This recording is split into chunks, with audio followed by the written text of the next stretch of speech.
Hello again, everybody. We really are coming to the end of the book now. We're up to chapter 11, so just 2 more chapters to go.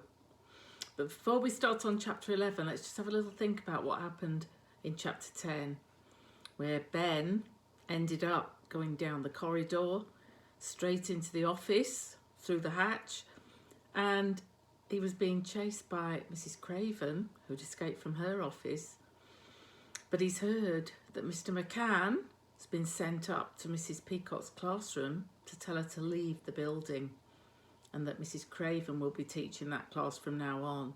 So Ben has had to beat Mr. McCann, and he's gone round the outside of the building and over the top and dropped down from the skylight, and he's just about to explain his plan to the rest of the class. So let's read on. This chapter's called Rescue. There was a loud splashing noise outside the classroom door, followed by a thump. Ben looked through the window at the top. Mr. McCann had arrived. He looked exhausted and was resting his head against the door. Even from his position on the other side of the door, Ben could see that Mr. McCann was taking a while to recover from the swim up the corridor. His eyes were squeezed shut and he was breathing very heavily. Ben looked round at his classmates. They were standing ready. They all knew exactly what they had to do. As the door began to slowly open, Ben felt his stomach do a somersault of excitement. He was going to save Mrs. Peacock if it was the last thing he did. Mr. McCann pushed at the door with what little strength he had left after his swim.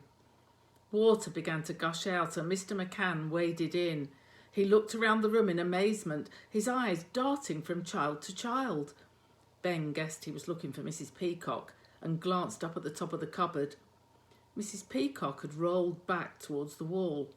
All that could be seen were a few quivering flowers from her hat. His stegosaurus was well and truly gone now. Mrs. Peacock, Mr. McCann said weakly, turning his head from side to side. Mrs. Peacock? His eyes rested on Joe Rimmer. Joe looked at Ben. Ben stepped forward and jutted out his chin importantly. Mrs. Peacock isn't going anywhere, he said in a loud voice. Too right, shouted Jake. Mr. McCann glanced at him without expression and turned back to Ben. Mrs. Craven says, he began wearily, that Mrs. Peacock is to leave the school immediately and not come back. Boo! That was Joe Rimmer. Good old Joe, thought Ben. Mrs. Craven, continued Mr. McCann. Boo! Mrs. Craven will be teaching the class from now on, said Mr. McCann quickly, before there were any more interruptions.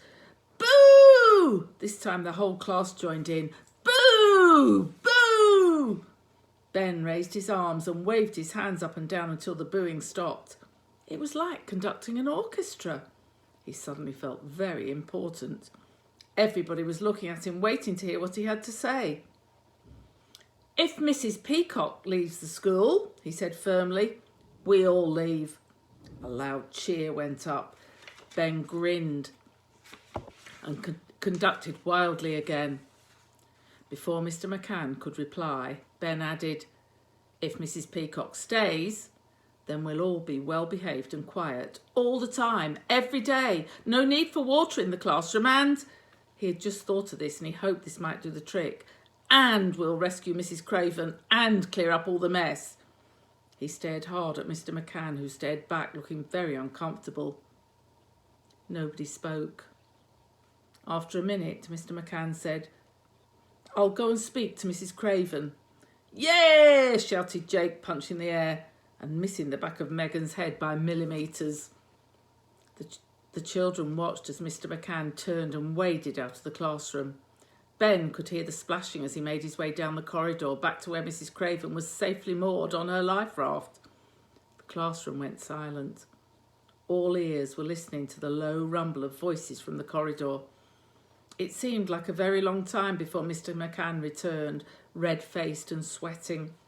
He stood for a minute, breathing heavily and wiping his brow with the back of his hand. Eventually he said, Mrs. Craven? He paused to rub at his chest with the palm of his hand. Ben held his breath. Mrs. Craven says that if you let all the water out of the classroom, Ben nodded, and get every last drop of water out of school, Ben nodded again, and clean up all the mess, everybody was nodding now, and get Mrs. Craven off the stepladders and back into her office.